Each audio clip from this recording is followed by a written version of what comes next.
Hello students, आज हम आपको कक्षा 12 रसायन विज्ञान में चैप्टर 1 सॉलिड स्टेट के बारे में कुछ जानकारी देंगे। जानकारी देने से पहले हम आपसे कहना चाहते हैं कि इस वीडियो को अंत तक देखें, क्योंकि इसमें आपको हम बहुत ही महत्वपूर्ण जानकारियां इस चैप्टर से रिलेटेड और इस चैप्टर में दी हुई सारी डेफिनेशंस को हम स्टेप बाय स्टेप बहुत ही अच्छी तरीके से समझाएंगे और आप केयरफुली बताई गई बातों को आप ऑब्जर्व करिए। सर्वप्रथम चैप्टर नेम हमारा है सॉलिड स्टेट। ये केमिस्ट्री का फर्स्ट चैप्टर, कक्षा 12। इसमें पहली डेफिनेशन आपकी आती है ठोस अवस्था। तो हम बहुत ही छोटी क्लासेस में पढ़ चुके हैं कि ठोस अवस्था कि ठोस क्या होते हैं। तो आपने पढ़ा होगा कि ठोस का आकार व आयतन निश्चित होता है। छोटी सी डेफिनेशन हम बहुत ही छोटी क्लासेस से पढ़ते हुए आ रहे हैं। इस चैप्टर को हम यहाँ पर सॉलिड स्टेट, इसके बारे में पूरा अच्छी प्रकार से पढ़ेंगे। तो उसमें सॉलिड स्टेट की जो डेफिनेशन है वो हम इस प्रकार से है कि पदार्थ की ऐसी अवस्था, चूंकि पदार्थ प्रकृति में कई स्टेट्स में पाया जाता है, जैसे द्रव अवस्था है, गैस अवस्था है, उसमें एक अवस्था आती है हमारी ठोस अवस्था। ठोस अवस्था की डेफिनेशन है कि किसी पदार्थ की ऐसी अवस्था जिसमें पदार्थ के अवयवी कण चूंकि केमिस्ट्री पढ़ रहे हैं तो उसमें अवयवी कण हमारे एटम्स भी हो सकते हैं, परमाणु अणु भी हो सकते हैं और आयन्स भी हो सकते हैं। तो पदार्थ की ऐसी अवस्था जिसमें पदार्थ के अवयवी कण एक निश्चित विन्यास में विन्यसित रहते हैं, उसे पदार्थ की ठोस अवस्था कहते हैं। और उसमें जो अवयवी कण होते हैं उनमें अंतरा आणविक बल पाए जाते हैं। अंतरा आणविक बल के माध्यम से वे अवयवी कण एक दूसरे से अटैच रहते हैं। जैसे प्रकृति में बुक्स है, कॉपीज है, डस्टर है, चाक है, मार्कर है, ये सब हमारे पदार्थ ठोस अवस्था के अंतर्गत ही आते हैं। उसके बाद ठोस अवस्था को समझाने के बाद में प्रकृति में बहुत सारे पदार्थ ठोस अवस्था में ही हैं, लेकिन उनके जो अवयवी कण हैं उनकी व्यवस्था के आधार पर ठोसों का वर्गीकरण किया गया। ठोसों का वर्गीकरण फर्स्ट पॉइंट ये है कि अवयवी कणों की व्यवस्था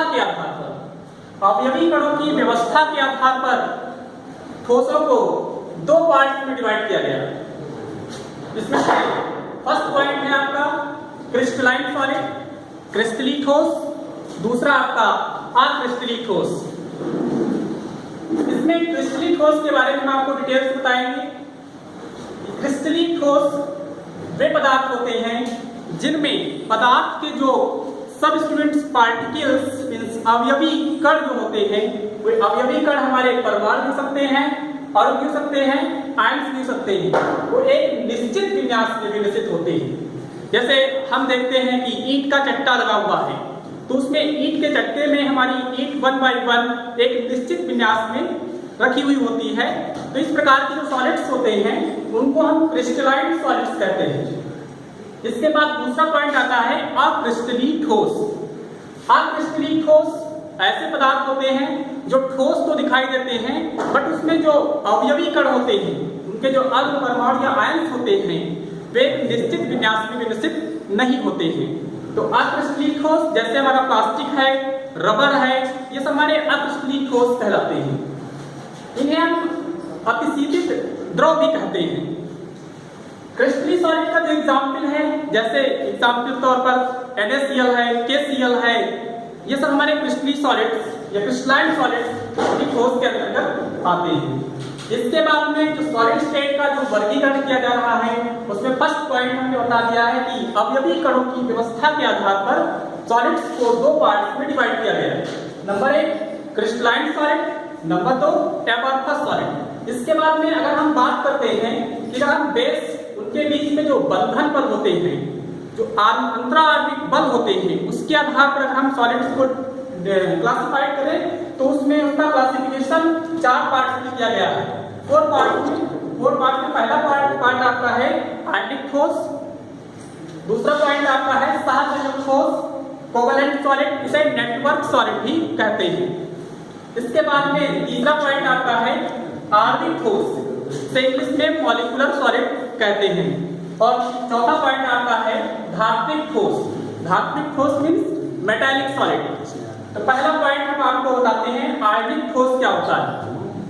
प्रकृति में ऐसे बहुत सारे पदार्थ पाए जाते हैं जिनमें उनके सबस्टेंस पार्टिकल्स, उनके अवयवी कण जो होते हैं वे आयन्स होते हैं। जैसे एग्जाम्पल के तौर पर हम आपको आयनिक सॉलिड का एग्जाम्पल, जैसे NaCl। अगर हम NaCl की बात करें तो NaCl एक आयनिक सॉलिड है और इसमें दो आयन होते हैं, एक Na+ और एक Cl-। आयनिक ठोस के जो पार्टिकल्स होते हैं वे आयन्स होते हैं जो एक दूसरे से स्थिर वैद्युत बल द्वारा, इलेक्ट्रोस्टैटिक फोर्स, स्थिर वैद्युत बल द्वारा एक दूसरे से अटैच रहते हैं। एक दूसरे से अटैच रहते हैं जिससे इनके और एक निश्चित वे में, एक निश्चित विन्यास में अटैच रहते हैं। इस प्रकार के जो सॉलिड्स होते हैं उनको हम आयनिक सॉलिड कहते हैं। सेकेंड पॉइंट आपका आता है सहसंयोजक ठोस, कोवैलेंट सॉलिड, इसे नेटवर्क सॉलिड भी कहते हैं। क्यों कहते हैं अभी बताते हैं आपको है।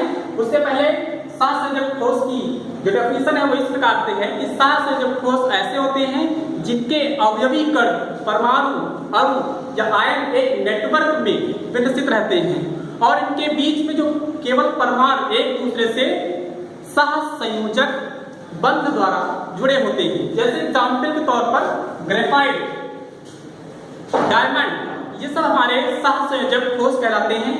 क्योंकि ग्रेफाइट जो होता है ये आपने 10th में पढ़ा होगा, फर्स्ट ईयर में भी पढ़ा होगा कि ग्रेफाइट कार्बन का अपर रूप होता है।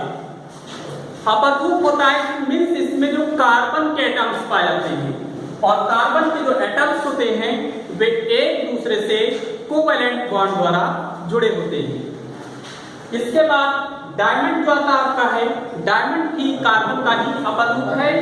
इसमें भी कार्बन कार्बन एटम्स एक दूसरे से कोवैलेंट बॉन्ड द्वारा अटैच रहते हैं और ये जो कार्बन एटम्स होते हैं ये 1 by 1 नेटवर्क का निर्माण करते हैं।